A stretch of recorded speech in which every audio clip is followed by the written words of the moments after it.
अस्सलाम वालेकुम students, again आपको वेलकम कहते हैं। क्योंकि हम लोग जो है वो लास्ट टाइम अपने यूनिफॉर्म सर्कुलर मोशन से प्रोजेक्शन निकाल के सिंपल हार्मोनिक मोशन के फॉर्मूले ड्राइव कर चुके थे और हम लोगों ने प्रूव भी किया था कि सिंपल हार्मोनिक मोशन वो है यूनिफॉर्म सर्कुलर मोशन का जो प्रोजेक्शन है वो सिंपल हार्मोनिक मोशन होता है। अच्छा स्टूडेंट, एक बात अगेन मैं फिर रिमाइंड करवा दूं कि याद रहे कि हम लोग यूनिफॉर्म सर्कुलर मोशन के पास क्यों गए थे। हम उसको पढ़ने नहीं गए थे, हम सिर्फ और सिर्फ उसकी हेल्प लेने गए थे ताकि हम सिंपल हार्मोनिक मोशन के बेसिक फॉर्मूले डिस्प्लेसमेंट, वेलोसिटी, एक्सेलरेशन ये ड्राइव कर सकें। सही है ना। वहाँ से हमने वो इन्फॉर्मेशन ले ली, अब उससे हमारा कोई ताल्लुक नहीं है। अब हम वापसी आ गए और अपना जो है वो दोबारा सिंपल हार्मोनिक मोशन कंटिन्यू करेंगे और डिफरेंट टाइप के सिंपल हार्मोनिक मोशंस पे हम उन फॉर्मूला को अप्लाई कर सकते हैं। सही है। फॉर एग्जाम्पल, आपको याद होगा जब हम लोग अपना स्प्रिंग मास सिस्टम पढ़ रहे थे तो स्प्रिंग मास सिस्टम पढ़ते हुए हम लोगों ने स्टार्ट किया था हुक्स लॉ से। F is equal to minus k x से स्टार्ट किया था और उसको फिर हम लोगों ने यहाँ पर ख़त्म करके हमने कहा था ये condition of simple harmonic motion है। हम लोगों ने यहाँ बात ख़त्म कर दी, दोबारा इसको डिस्कस नहीं किया था। हालांकि इसमें बहुत सारी चीज़ें थी जो हम लोग को फाइंड करनी थी, हम लोग फाइंड कर सकते थे, बहुत सारी चीज़ों पे काम कर सकते थे पर वो हम लोगों ने नहीं किया था।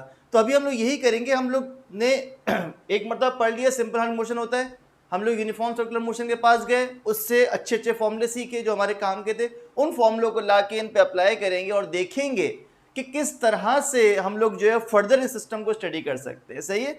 तो वो सारा मकसद है यूनिफॉर्म सर्कुलर मोशन के पास जाने का, उसका प्रोजेक्शन बनाने का, वो सारा ये था कि हम इन्फॉर्मेशन लैक कर रहे थे इस नई फिजिक्स वाइब्रेटरी मोशन के हवाले से, इसलिए हम वहाँ से फॉर्मूले लेकर आए। अब हम लोग उसी अपने रास्ते पर चलते रहेंगे। ओके, अगर सपोज करें मेरे पास स्प्रिंग मास सिस्टम में एक स्प्रिंग है जो फ्रिक्शनलेस सरफेस के ऊपर एक ऑब्जेक्ट रखा हुआ उसके साथ अटैच्ड है और उसने क्या करना है, इसने ऑसिलेट करना है। सही है। ओके, यहाँ पर हम लोगों ने condition of simple harmonic motion ये थी ए प्रोपोर्शनल टू माइनस एक्स, और आपको याद होगा कि हम लोगों ने बेसिकली कुछ कांस्टेंट था उसको यहाँ पर बंद किया था प्रोपोर्शनैलिटी में। याद होगा के अपॉन एम कांस्टेंट था, हम लोगों ने कहा था के अपॉन एम कांस्टेंट और इक्वल टू खत्म हो जाएंगे, किसमें कन्वर्ट हो जाएंगे, प्रोपोर्शनैलिटी में। तो मैं एक स्टेप वापसी आ रहा हूँ कि उस कांस्टेंट को यहाँ पर खोल रहा हूँ, तो वो कांस्टेंट क्या है, ऑब्वियसली के अपॉन एम है। वो जो यूनिफॉर्म सर्कुलर मोशन के प्रोजेक्शन से हम फॉर्मूले लेकर आए थे, तो हम लोग कहेंगे according to simple harmonic motion a is equal to minus omega square x. अगर आपको याद हो, नोटबुक खोल के देखें, पीछे नोट्स अपने निकाल कर देखें, ये इक्वेशन हमारे पास आई थी एक्सेलरेशन वाले फॉर्मूले में, a is equal to minus omega square x. और इसको इक्वेशन a और इक्वेशन b को बेटा जब मैं कंपेयर करूंगा तो मैं कह सकता हूं a सेम है, माइनस साइन सेम है, x सेम है, सिर्फ और सिर्फ ओमेगा स्क्वायर है यहाँ पर और यहाँ पर k अपॉन m है। इसका मतलब मैं इस सिस्टम के लिए, या स्पेसिफिकली इस सिस्टम के लिए मैं ओमेगा एंगुलर फ्रीक्वेंसी फाइंड कर सकता हूं, and I can write omega is equal to square root के अपॉन एम। ये एंगुलर फ्रीक्वेंसी का फॉर्मूला आ गया। अभी डिस्कस करते हुए एंगुलर फ्रीक्वेंसी क्या होती है, कैसे होती है, मैंने कहा था उस टाइम डिस्कस करेंगे आगे जाके। अब डिस्कस करते हैं कि वो क्या है। ओके, पहले इसको डिस्कस कर लेते हैं। ओके, अगर आप गौर करें, मैं यहां पर रिलेशन बना सकता हूं ओमेगा का, इफ एम को मैं कांस्टेंट ले लूं तो कांस्टेंट और इक्वल टू प्रोपोर्शनलिटी बन जाएगा, ओमेगा और के का रिलेशन पढ़ सकता हूं मैं। कहने का मतलब है अगर ओमेगा और के का रिलेशन पढ़ना हो तो वो ये रिलेशन होगा, ऐसा ही है। फिर से अगर ओमेगा और एम का रिलेशन पढ़ना हो तो वो रिलेशन क्या होगा, omega is proportional to 1 upon square root of M. ये रिलेशन मेरे पास आएगा। थोड़ा सा इसको स्टडी करते हैं डिटेल में। ओके क्लास, ओमेगा बेसिकली क्या है, ओमेगा आपको याद हो, ओमेगा हम लेकर आए थे सर्कुलर मोशन से, ये सर्कुलर मोशन की विरासत में हम लोगों को मिला है ना। ओमेगा बेसिकली क्या था, वहां पर एंगुलर वेलोसिटी थी, यहां पर एंगुलर फ्रीक्वेंसी कहते हैं, वहां एंगुलर वेलोसिटी थी। मकसद क्या था, basically rate of angular displacement था। एंगुलर डिस्प्लेसमेंट नहीं लिखता मैं इसको जस्ट रेट कहता हूं आपकी आसानी के लिए। एंगुलर डिस्प्लेसमेंट क्योंकि सर्कुलर मोशन को रिफ्लेक्ट करेगा, ये रेट था बेसिकली। किस चीज का रेट, एंगुलर वेलोसिटी क्या होती है कि ऑब्जेक्ट कितनी स्पीड से अपना सर्कल कंप्लीट कर रहा है, कितनी स्पीड से घूम रहा है। सही है। यहां पर हमारे पास एंगुलर फ्रीक्वेंसी क्या हो जाएगी, कितनी स्पीड से ये जाकर वापसी आ रहा है। अपना राउंड कंप्लीट कर रहा है, अपनी साइकिल कंप्लीट कर रहा है, अपनी एक वाइब्रेशन कंप्लीट कर रहा है। यानी for example spring mass system यहाँ से लेट से स्टार्ट कर रहा है, तो यहाँ से जाकर वापसी आने में उसको कितनी देर लग रही है, वो मुझे इंफॉर्मेशन कहाँ से मिलेगी, वो जो रेट होगा, कितनी स्पीड से जा रहा है, कितनी स्पीड से वापसी आ रहा है, that is omega, angular frequency. सही है। यानी फॉर एग्जाम्पल मैं थोड़ा सा रिलेट करता हूं। अगर मैं कह रहा हूं 5 डिग्री पर सेकेंड और 90 डिग्री पर सेकेंड, तो कौन सा ये ओमेगा एक ओमेगा, ये दूसरा ओमेगा, सही है ना। कौन सा केस मुझे ये बता रहा है कि ऑब्जेक्ट जल्दी अपना चक्कर कंप्लीट कर लेगा, ऑब्वियसली 90 डिग्री पर सेकेंड वाला मुझे बता रहा है। सही है। तो दिस इज समथिंग रेट, जो रेट हम लोगों को ये बता रहा है कि ऑब्जेक्ट कितनी देर में घूमकर वापसी आ जाएगा, उसकी स्पीड बता रहा है हम लोगों को, उसका रेट बता रहा है, that is omega, angular frequency. अब सपोज करो बच्चों ओमेगा और के को रिलेट करें।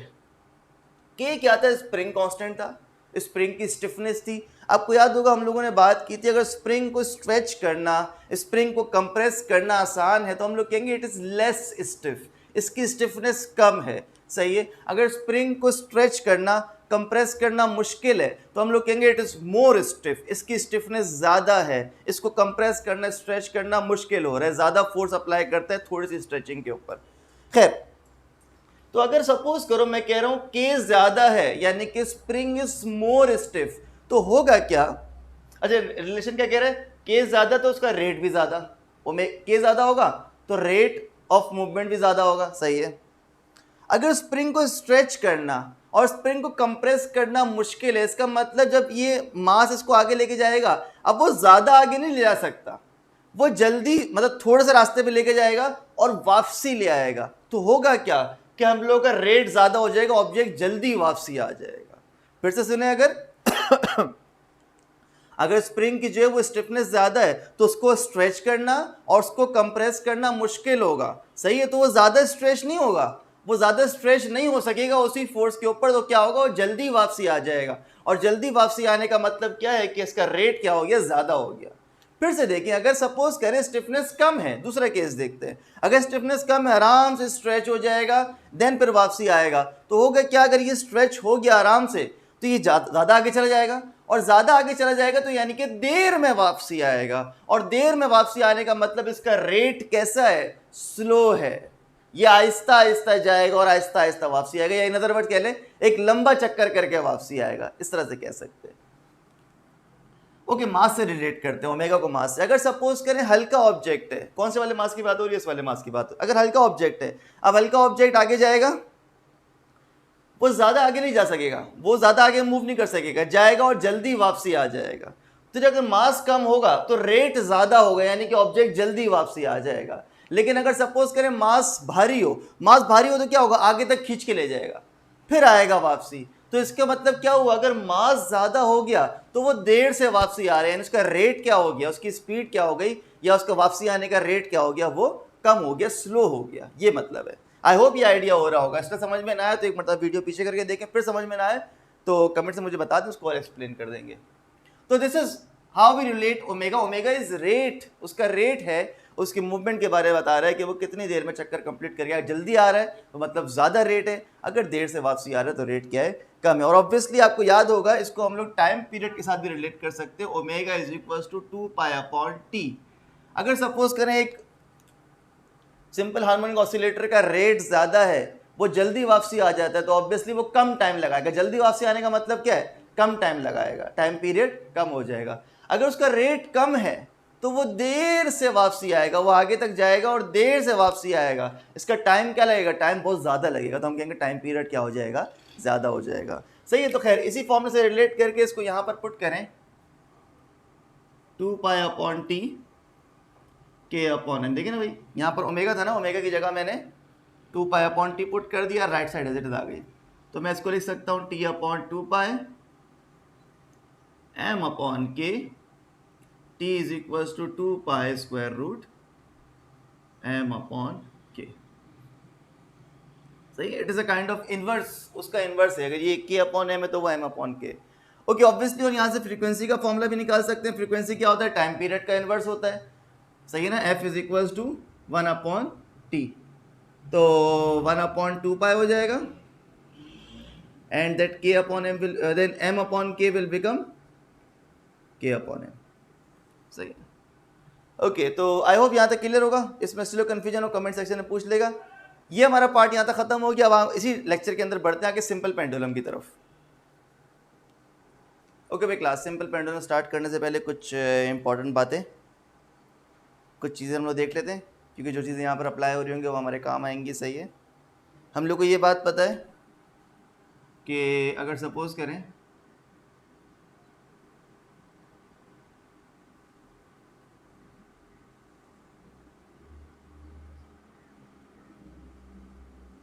ये फोर्स लेट से F1 है और ये फोर्स लेट से F2 है, यहाँ लिख देते हैं।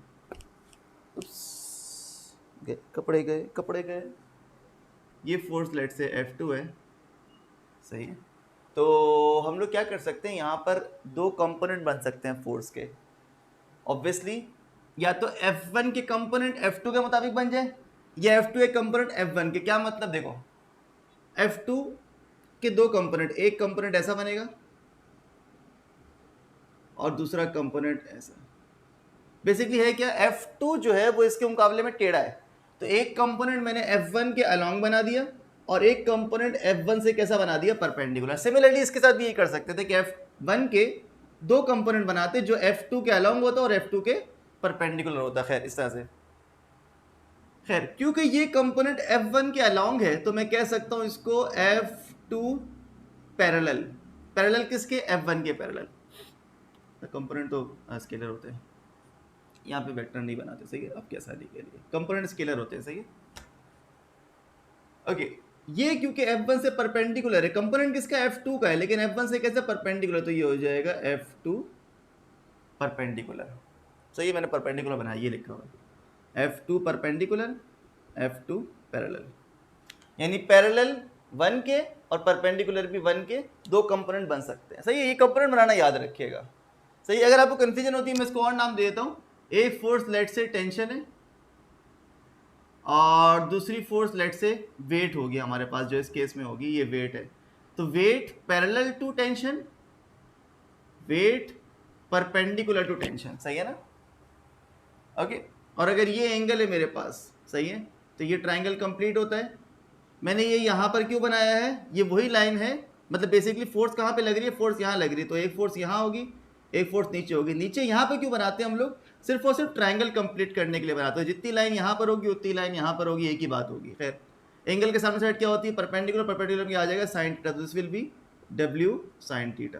सही है, तो ट्राइंगल में यहाँ पर आया, लेकिन जितना ये होगा उतना यही होगा, मुझे ज़रूरत यहाँ पर है तो मैं W साइन थीटा लिख दिया, W cos थीटा। ये वाली बात अगर ना समझ में आया हो तो मुझसे पूछ लेना, मैं इस पर अलग से और वीडियो बना के बता दूंगा कि ऐसा क्यों कर रहा हूँ मैं, लेकिन इशू हो तो बाकी बता देना। सही है। खैर, तो ये हम लोग इस तरह से कंपोनेंट बना सकते हैं। दूसरी बात, आप अपने कैलकुलेटर उठाएं, मैं स्क्रीन पे भी कोशिश करता हूँ ये चीज़ आ जाए। आप अपने कैलकुलेटर उठाएं और कैलकुलेटर को कन्वर्ट करें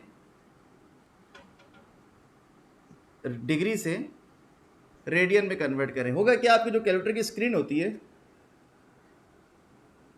उसके ऊपर छोटा सा यहाँ पर D लिखा हुआ होगा। जब रेडियन में कन्वर्ट करोगे तो D के बजाय यहाँ पर क्या लिखा हुआ आ रहा होगा, R लिखा हुआ आ रहा होगा। आपको ये स्क्रीन में नजर नहीं आ रहा होगा, मैं बता रहा हूँ। छोटा सा स्क्रीन को जब गौर से देखोगे ना तब वो नजर आएगा, कैलकुलेटर की स्क्रीन। साइंटिफिक कैलकुलेटर की बात कर रहा हूँ। सही है। नॉर्मली कैसे कन्वर्ट होता है, दो तरीके कन्वर्ट करने के, या तो आपका शिफ्ट और आप मॉड प्रेस करेंगे तो वहाँ पर ऑप्शन आ जाएगा, या खाली मॉड प्रेस करिएगा एक मरतबा, दो मरतबा, तीन मरतबा, फिर वो डिग्रीज और रेडियन का ऑप्शन आ जाएगा। सही है। अगर नहीं हो तो मुझसे कमेंट्स में पूछ लेना, अपने कैलकुलेटर की तस्वीर मुझे भेज देना, फेसबुक या जो है वो मेल में भेज देना। सॉरी, मेल पे भेज देना, फेसबुक पे भेज देना मुझे, मैं बता दूंगा किस तरह से कन्वर्ट होता है। खैर, एक बड़ी इंपॉर्टेंट चीज़ हम लोगों ने यहाँ समझनी है। खैर, लेट से आपका कैलकुलेटर अब डिग्री में नहीं है, कैलकुलेटर आपका रेडियन में। सही है, इंपॉर्टेंट बात। 1 डिग्री को कन्वर्ट करें रेडियन में, यानी 1 डिग्री कितने रेडियन होता है उसमें कन्वर्ट करना है। आपको याद होगा ये बात हमने डिस्कस की थी इस चैप्टर में, कैसे कन्वर्ट करते हैं। जी बिल्कुल, पाई अपॉन 180 से मल्टीप्लाई कर देंगे। अगर मैं पाई अपॉन 180 से मल्टीप्लाई करता हूँ तो कितना आता है, मैं ज़रा चेक कर लेता हूँ। ये कैलकुलेटर खोल लिया है मैंने अपने पास। 1 divide by 1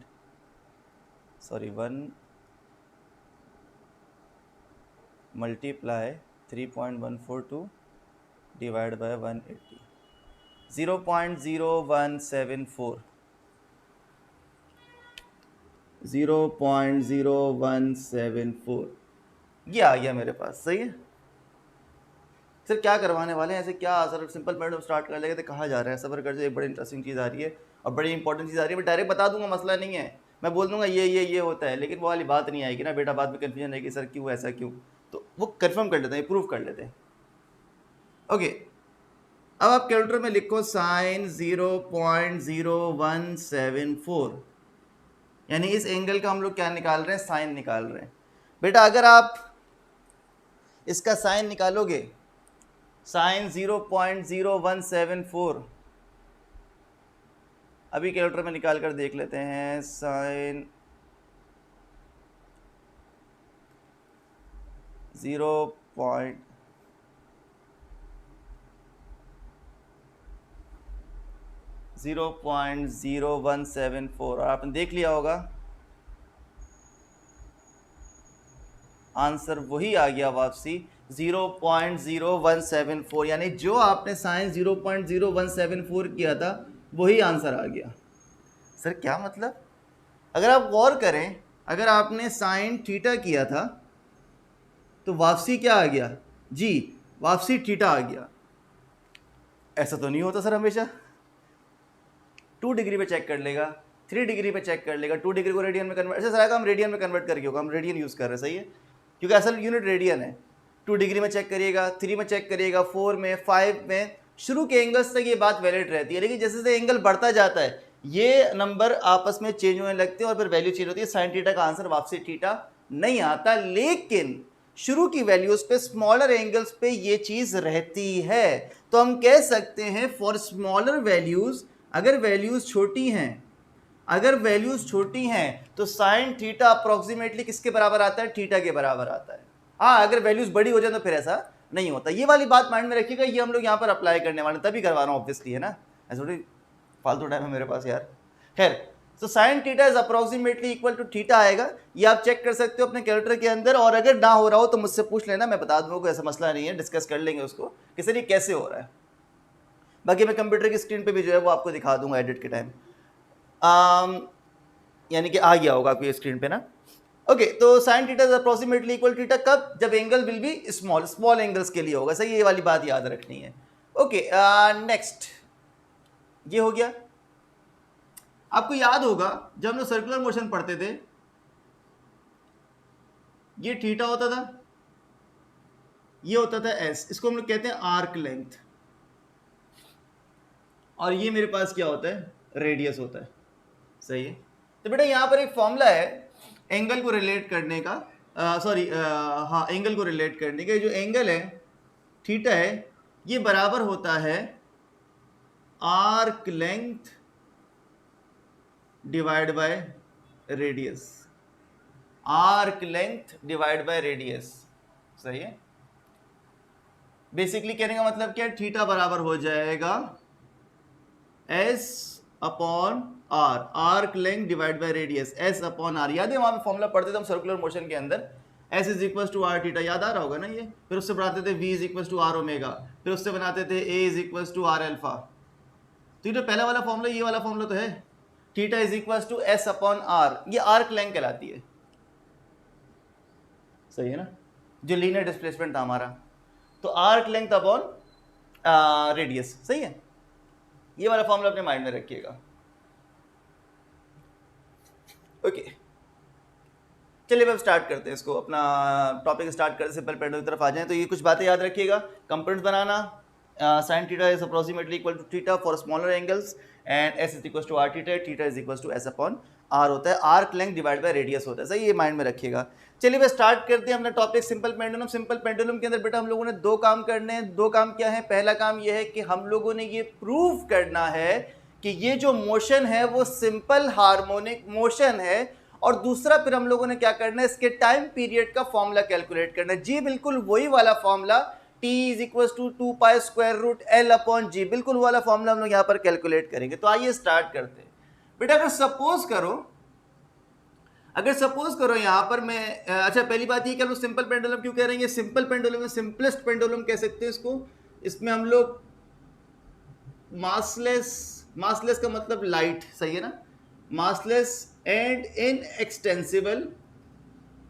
inextensible string use कर रहे हैं, थ्रेड यूज कर रहे हैं। ये जो थ्रेड है, ये जो स्ट्रिंग है, ये स्ट्रेच कंप्रेस नहीं हो सकता, इसकी लेंथ में फर्क नहीं आ सकता, और इसका मास बॉब के मास के मुकाबले में ना होने के बराबर है, बहुत ही लाइट। और ऑब्वियस सी बात है, आप जब प्रैक्टिकल करो तो धागा उठा के देख लो, और वो जितना धागा आप यूज कर रहे हो उठा के देख लो, और बॉब उठा के देख लो, बहुत जमीन आसमान का फर्क होगा मास में।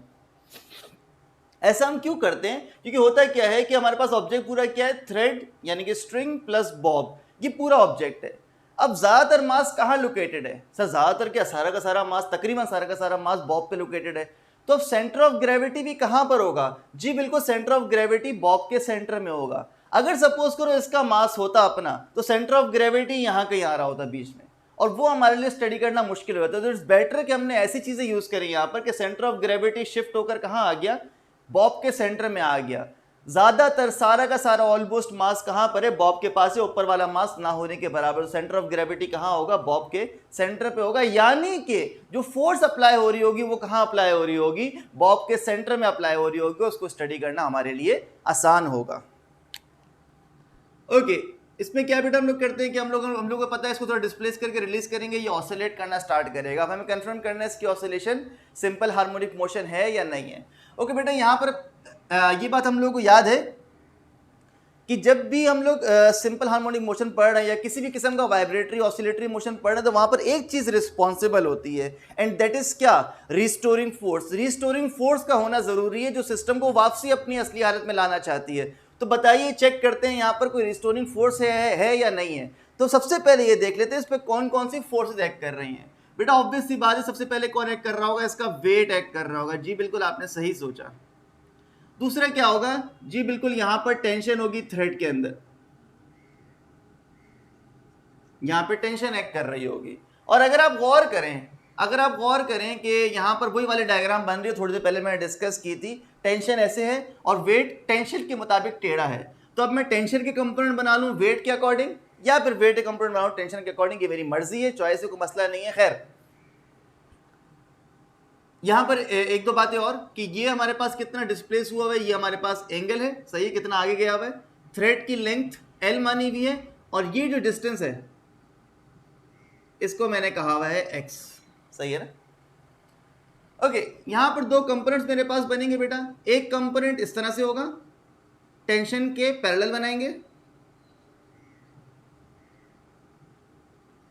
एक कंपोनेंट टेंशन के पैरेलल हो जाएगा, तो उसका नाम रख लिया W parallel to the tension. और दूसरा कंपोनेंट ऑब्वियस सी बात है, वो इस तरह से होगा, इसका नाम रखेंगे हम लोग W परपेंडिकुलर, सही है ना। ये इस तरह से है। मैं यहां पे डायग्राम दोबारा बना देता हूं आपकी आसानी के लिए। ये T है और ये W है, ये ऐसे हो जाएगा,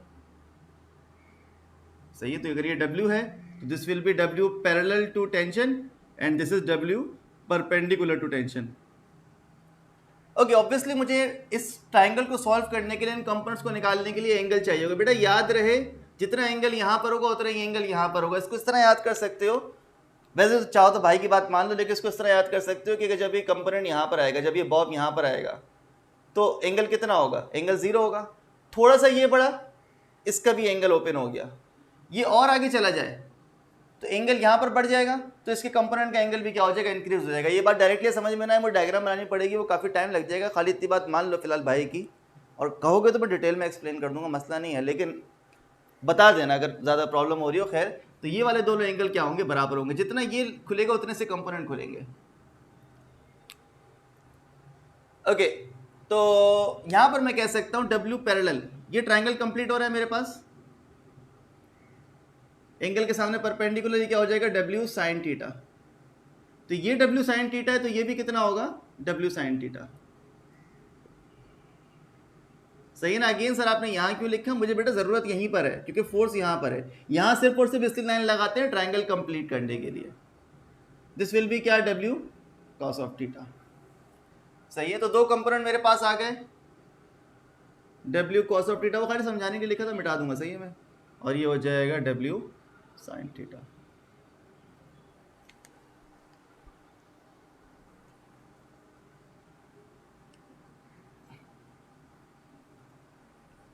ओके, अब बेटा देखो यहाँ पर अब पूछ रहा है कितनी फोर्स एक्ट कर रही है, तो कहा जा सकता है सर यहाँ पर तीन फोर्स एक्ट कर रही हैं। एक टेंशन है, दूसरी W पैरेलल और तीसरी W परपेंडिकुलर। तीन फोर्सेस एक्ट कर रही हैं। बेटा अगर मैं आपसे पूछूं क्या पार्टिकल ऐसे मूव कर रहे हैं, नहीं सर। क्या पार्टिकल ऐसे नीचे की तरफ मूव कर रहे हैं, नहीं। इसका मतलब these two forces are opposite direction and also equal and opposite है, तो एक दूसरे को क्या कर रही होंगी, कैंसिल कर रही होंगी। इसलिए कोई मूवमेंट इस डायरेक्शन में नहीं है। सिर्फ और सिर्फ जो मूवमेंट है वो कैसे है, वो इस डायरेक्शन के अंदर है।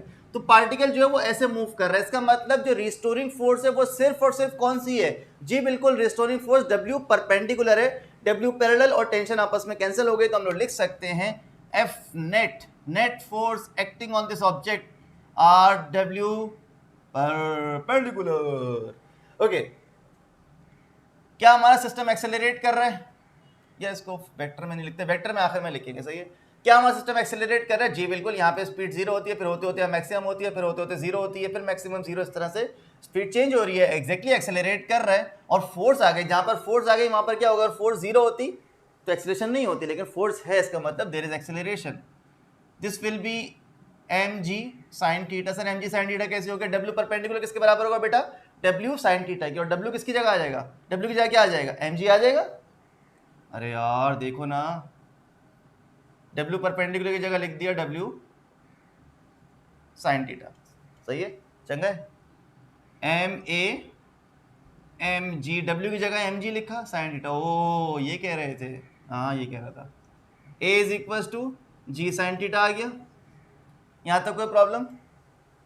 अब बेटा यहां पर मैं एक अप्रोक्सीमेशन लगाऊंगा। वो अप्रोक्सीमेशन क्या होगी, मैं ये कहूंगा कि मैं जो एंगल्स यहां पर अज्यूम कर रहा हूं, वो जो एंगल्स जो इसको डिस्प्लेस किए हुए कितना आगे आएगा ये, वो एंगल मान लेते हैं बहुत छोटे होंगे। उससे फायदा मेरा ये होगा, अगर मैं इस तरह की अजम्पशन लगाऊंगा तो मेरी साइन थीटा से जान छूट जाएगी। जी बिल्कुल, साइन थीटा को मैं थीटा लिख सकता हूं। लेकिन सर क्यों, ऐसा क्यों कर रहे हैं, ये आगे जाके बात डिस्कस करेंगे। बेटा परेशान नहीं हो ना, आपका भाई सारी बात डिस्कस करेगा कि यहाँ पर साइन थीटा की जगह क्या पुट करेंगे, थीटा पुट करेंगे। और क्यों करेंगे उसको भी डिस्कस करेंगे। तो हम लिखेंगे since theta is very small therefore sine theta is approximately equal to theta. तो मैं लिख दूंगा a is equal to G theta हो जाएगा। ऐसे लिखा जा सकता है, उसको बोल्ड करने की जरूरत है। a is equal to G theta लिख लिया। ओके, अब यहां पर देखो a is equal to G theta. बेटा अगर सपोज करो सॉरी सपोज ना करो, अगर गौर करो तो ये जो मोशन था ये कर्व मोशन होता है। यानी कि अगर सपोज करो और आगे तक जाता, बेसिकली ऐसे ही जैसे कर्व पार्ट ट्रेवल कर रहा हो। ये बिल्कुल इस तरह की बात हो रही है कि पार्टिकल जैसे यहां से यहां जा रही है, जो पाई कट बन रहा है। अगर गौर करो तो यहां पर भी एक पाई कट बन रहा है इस तरह से। मैं डार्क करके दिखा दूं,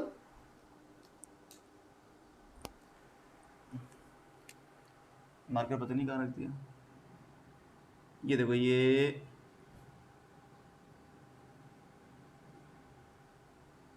रहा पाई कट। अगर आपने डायग्राम सही से मतलब वो थोड़ा चेंज हो गई है, बताए कलर वगैरह चेंज हो गया। अगर डायग्राम बनानी तो पीछे जाके इसको देख लो। ओके, ये पाई कट आ रहा है जो, इसके अकॉर्डिंग थीटा बराबर होता है, थीटा एंगल बराबर होता है arc length divide by radius. तो बेटा यहां पर देखो थीटा बराबर हो जाएगा, इसके सामने आ जाएगी आर्क लेंथ यानी कि x, और रेडियस कौन हो जाएगा, एक तरह का l हो जाएगा यहां पर। तो बेटा मैं लिख सकता हूं theta is equal to X upon L, arc length divide by radius. देखिए अगर ये सर्किल होता तो ये रेडियस होता। अगर ये सर्किल होता तो ये रेडियस होता l और आर्क लेंथ ये होती x, सही है ना, theta is equal to x upon l, arc length upon radius. तो बेटा इसकी जगह जब मैं पुट करता हूँ a is equal to g, theta की जगह आ जाएगा x अपॉन l, इसको मैं ऐसे लिख सकता हूँ g अपॉन l x। और अगर इसको वेक्टर की फॉर्म में लिखा जाए, अगर a को और x को वेक्टर की फॉर्म में लिखा जाए तो बेटा अगर आप गौर करें, ये फोर्स इसको वापसी ला रही है। फोर्स की डायरेक्शन कैसी है? Force is always directed towards mean position. Force और एक्सेलरेशन हमेशा किस तरफ पॉइंट करते हैं? एक ही डायरेक्शन में पॉइंट करते हैं, that is mean position. But इसको मैंने डिस्प्लेस कहाँ किया था? मैंने डिस्प्लेस किया हुआ है उसको यहाँ से वहां तक किया हुआ है। तो डिस्प्लेसमेंट के लिए वेक्टर ऐसे बना रहा हूँ और फोर्स के लिए वेक्टर इस तरह से बन रहा है, एक्सेलरेशन के लिए वेक्टर इस तरह से बनेगा। ये दोनों कैसे हो जाएंगे बेटा? ऑपोजिट हो जाएंगे। अगर मैं एक्सेलरेशन बार बार बोलूं तो परेशान नहीं होना, आपको याद होगा जो फोर्स की डायरेक्शन वही एक्सेलरेशन की डायरेक्शन, वही इंटेंशन होगी, किस तरफ जाना चाहता है। तो मोशन किस तरफ जाना चाहता है? पार्टिकल किस तरफ जाना चाहता है? पार्टिकल वापसी जाना चाहता है। डिस्प्लेस कितना हुआ हुआ है? आप बोलेंगे यहां से वहां तक डिस्प्लेस हुआ हुआ है। आप वेक्टर कैसे बनाएंगे? इस तरह से वेक्टर बनाएंगे। तो डिस्प्लेसमेंट का वेक्टर ऐसे बनेगा और पार्टिकल की अपनी मोशन जो है वो वापसी की तरफ, इंटेंशन जो है वो वापसी की तरफ है। तो दोनों ऑपोजिट होने की वजह से जी बिल्कुल आप सीरियस कर चुके होंगे, सर ने इतनी लंबी कर दी, आपको पता चल चुका होगा यहाँ पर क्या आएगा, माइनस साइन आने वाला है। और बेटा अगर आपसे पूछा जाए ये जी क्या है, sir acceleration due to gravity. है भाई वो तो मुझे भी पता है, लेकिन जी है क्या यहाँ पर? सर यहाँ पर कांस्टेंट है। लेंथ, क्या इसकी लेंथ चेंज हो रही है? नहीं, हमने इन एक्सटेंसिबल स्ट्रिंग माना हुआ है, इसकी लेंथ चेंज नहीं हो रही। तो g अपॉन एल पूरा का पूरा कैसा हो जाएगा? g बिल्कुल g upon L is constant. तो a is proportional to minus X हो सकता है, इक्वल टू और कांस्टेंट हटेगा तो क्या आएगा? प्रोपोर्शनैलिटी आ जाएगा। a is proportional to minus X, इसका मतलब हमारा जो मोशन है वो कैसा मोशन है? जी बिल्कुल, our motion is simple harmonic motion. तो हम लोग कह सकते हैं the motion of simple pendulum is simple harmonic motion. Okay बेटा जल्दी से जरा देख लेते हैं इस इक्वेशन को, देखें equation number 1। Consider equation 1। Equation 1 ये कह रही है a is equal to minus G upon L X, और according to simple harmonic motion हमें याद होगा वो जो यूनिफॉर्म सर्कुलर मोशन से हम लोगों को फॉर्मूले मिले थे उसके प्रोजेक्शन से a is equal to minus omega square X होता था। अब इन दोनों को कंपेयर करें, जी बिल्कुल कंपेयर कर सकते हैं। g अपॉन एल बराबर आ जाएगा ओमेगा स्क्वायर के, तो ओमेगा स्क्वायर बराबर आ गया g अपॉन एल के, और जब स्क्वायर रूट ले लें तो ओमेगा बराबर हो जाएगा square root g upon L के। एंड वी नो दैट, मैं यहां कर देता हूं, इसको पीछे जाके दोबारा लिख लेना, कोई सा मसला नहीं है। And we know that omega की जगह हम लोग क्या लिख सकते हैं? ओमेगा की जगह आ सकता है 2 पाई अपॉन टी। ओमेगा बराबर था 2 पाई अपॉन टी के, तो ओमेगा किसके बराबर है? स्क्वायर रूट जी अपॉन एल के बराबर है। तो ओमेगा की जगह मैंने लिखा स्क्वायर रूट जी अपॉन एल और राइट साइड पे 2 पाई अपॉन टी ऐसे लिखा हुआ है, सही है। अब क्रॉस मल्टीप्लाई कर दो, टी को यहां भेज दो, एल वहां चला गया, जी यहां चला गया, देखे ना भाई, एल डिवाइड में था वहां जाके मल्टीप्लाई में, जी मल्टीप्लाई वहां जाके डिवाइड में, लेकिन स्क्वायर रूट के अंदर आएंगे और 2 पाई अकेला रह गया यहाँ पर, इस तरह से। तो time period of simple pendulum is 2 pi square root L upon G. जी बिल्कुल ये वही पुराना वाला फॉर्मूला जो बचपन से हम देखते हुए आए, तो फॉर्मूला इस तरह से ड्राइव होता है। ओके बेटा, मैं इस पर कुछ सवालात करता हूँ आपसे जो नॉर्मली मैं स्टूडेंट से करता हूँ। मुझे बताइए क्या टाइम पीरियड लेंथ पे डिपेंड करता है? जी सर बिल्कुल टाइम पीरियड लेंथ पे डिपेंड करता है। तो आप कह सकते हो कि time period is directly proportional to square root of length, सही है। अच्छा, रिलेशन दो तरह से हो सकता है, time period is directly proportional to square root of length, या फिर आप ग्राफ बनाते हुए आपको याद होगा आप इस तरह में लिखते हो, अगर स्क्वायरिंग ऑन बोथ साइड्स करें तो क्या होगा? ये हो जाएगा टी स्क्वायर, सही है। तो अगर स्क्वायर रूट ऑफ लेंथ के साथ होगा तो टी होगा, और अगर सिर्फ लेंथ के साथ लिखना हो तो टी स्क्वायर हो जाएगा, सही है। स्क्वायरिंग ऑन बोथ साइड्स करके दोनों एक ही बात है। ओके, तो तीन रिलेशन पढ़ेंगे, टाइम के साथ, मास के साथ और एम्पलीट्यूड के साथ। तो बेटा बताइए क्या टाइम पीरियड लेंथ पे डिपेंड करता है? जी सर बिल्कुल लेंथ पे डिपेंड करता है। इसके फॉर्मूले में लेंथ आ रहा है, वाजे नजर आ रहा है, तो time period depends upon length. Length बढ़ाएंगे टाइम पीरियड क्या हो जाएगा? बढ़ जाएगा। ओके बेटा, अब सवाल ये है क्या टाइम पीरियड मास पे डिपेंड करता है? सर मास यहाँ पर कहीं नजर तो नहीं आ रहा, इसका मतलब टाइम पीरियड मास पे डिपेंड नहीं करता होगा। सही है, मान लिया टाइम पीरियड मास पे डिपेंड नहीं करता, बट वो मैथमेटिकल स्टेप बता दे जहां पर मास डिपेंडेंस खत्म हो रही है, वो मैथमेटिकल स्टेप जहां पर मास डिपेंडेंस खत्म हो रही है। जी बिल्कुल, ये वाला स्टेप अगर आप देखें दोनों तरफ से मास कैंसिल होने का मतलब यही है कि टाइम पीरियड मास पे डिपेंड नहीं करता, मास ऑफ बॉब पे डिपेंड नहीं करता। बॉब का मास कितना ही बढ़ा दें, बॉब का मास कितना ही बढ़ा दें, चाहे आप खुद उसके ऊपर आ जाएं, करके देख लेंगे, चाहे आप खुद उसके ऊपर बैठ जाएं, बट जितना ही मास बढ़ा दें टाइम पीरियड पे कोई फर्क नहीं पड़ेगा। तो time period does not depend upon mass. I don't know ये सिंपल सही है नहीं, ऐसे कर देते हैं, does not depend upon mass. सही है। ओके लास्ट बात, क्या टाइम पीरियड एम्पलीट्यूड पे डिपेंड करता है? आपने 9-10 के अंदर ये प्रैक्टिकल किया होगा। क्या टाइम पीरियड एम्पलीट्यूड पे डिपेंड करता है? सर टाइम पीरियड एम्पलीट्यूड पे डिपेंड तो नहीं कर रहा। सही है, नहीं कर रहा। मुझे बता सकते हैं एम्पलीट्यूड यहाँ पर है क्या? एक्स। हाँ, एम्पलीट्यूड एक्स नहीं है, एम्पलीट्यूड ये है कितना आगे मूव किया हुआ, जितना आगे मूव करते जाएंगे उसका एंगल क्या होता जाएगा? बढ़ता जाएगा। ये एक मुगालता है कि हम लोग एक्स को एम्पलीट्यूड ले लेते हैं, ले सकते हैं लेकिन लेना नहीं चाहिए, कोई अच्छी बात नहीं है। बेसिकली एम्पलीट्यूड इसको कहना चाहिए, ये एम्पलीट्यूड है। सही है, एम्पलीट्यूड क्या है? कितना आगे डिस्प्लेस कर रहे हैं, जितना डिस्प्लेस करेंगे एंगल क्या होता जाएगा? उतना बढ़ता जाएगा ना। और अगर आप गौर करें ना, ये एक्स ना कर्व होता जाएगा, जितना आगे जाएंगे एक्स कर्व होता जाएगा। तो it is not good to measure curve line ना। तो कर्व लाइन अगर मेजर करनी है तो फिर आप एंगल मेजर करेंगे। सही है। खैर, तो एम्पलीट्यूड कौन है? ये है भाई, देखे ना मैं ये कह रहा हूं, अब ये एंगल ये हो जाएगा। अब एक्स स्ट्रेट लाइन तो नहीं रही ना, कर्व बन गया ना, यूं कर्व हो जाएगा ना, जितना आगे जाएंगे कर्व होता जाएगा। तो कर्व ही मेजर करना तो फिर एंगल ही मेजर करें ना, ये मैं कहना चाह रहा हूँ। खैर, तो बेसिकली ये एम्पलीट्यूड है। मैंने डायग्राम का जो है वॉशर बिगाड़ दिया, तो अगर आपको देखनी होता थोड़ा सा पीछे करके इसको डायग्राम को देख लेना, कोई मसला नहीं है। तो ये एम्पलीट्यूड है मेरे पास, एंगल यहाँ पर एंगल कहीं पर भी नहीं आ रहा। सही है, टाइम पीरियड एम्पलीट्यूड पर डिपेंड नहीं करता। बट लेट अस कंफर्म कि वो कौन सा मैथमेटिकल स्टेप था जो ये बता रहा है कि टाइम पीरियड एम्पलीट्यूड पर डिपेंड नहीं करता। जी बेटा, अगर आपको याद हो यहाँ पर एक अप्रोक्सीमेशन लगाई थी हम लोगों ने, कहा था थीटा इज़ वेरी स्मॉल। अगर एंगल छोटा है बहुत तो साइन थीटा की जगह थीटा लिख के थीटा से जान छुड़ा ली हमने, थीटा गायब कर दिया। तो बेटा अगर एंगल स्मॉल है तब तो थीटा गायब हो गया था, लेकिन अगर एंगल स्मॉल ना होता तो कभी साइन थीटा से जान ना छूटती, एंगल वाला पार्ट इसके अंदर रह जाता। तो बेटा याद रहे, टाइम पीरियड एम्पलीट्यूड पे डिपेंड नहीं करता। आपकी बात सही है, लेकिन बात मुकम्मल तब होगी जब हम कहेंगे कि टाइम पीरियड स्मॉल एंगल्स पे डिपेंड नहीं करता, स्मॉल एम्पलीट्यूड पे डिपेंड नहीं करता। अगर एंगल ज्यादा हो जाए, एम्पलीट्यूड ज्यादा हो जाए, टाइम पीरियड डिपेंड करने लगेगा उसके ऊपर। यूनिवर्सिटी फिजिक्स कभी खोलिएगा, उसमें फॉर्मूला दिया हुआ है इसका। टाइम पीरियड एंगल पे डिपेंड करते हैं, अगर एंगल जो है वो जनरल कोई भी वैल्यू ले। लेकिन अगर एंगल छोटे हैं, अगर एंगल की वैल्यू स्मॉल है, आप छोटे एंगल के ऊपर एम्पलीट्यूड निकाल रहे हैं। और अगर आपको याद हो, आप 9 में ये लिखते थे ये बात, time period does not depend upon small values of amplitude. Check करिएगा इसको, अपनी प्रैक्टिकल बुक में जाके देखिएगा, और शायद थ्योरी की बुक में भी लिखा हुआ, टाइम पीरियड एम्पलीट्यूड की स्मॉल वैल्यूज पे डिपेंड नहीं करता, लार्जर वैल्यूज पे करेगा।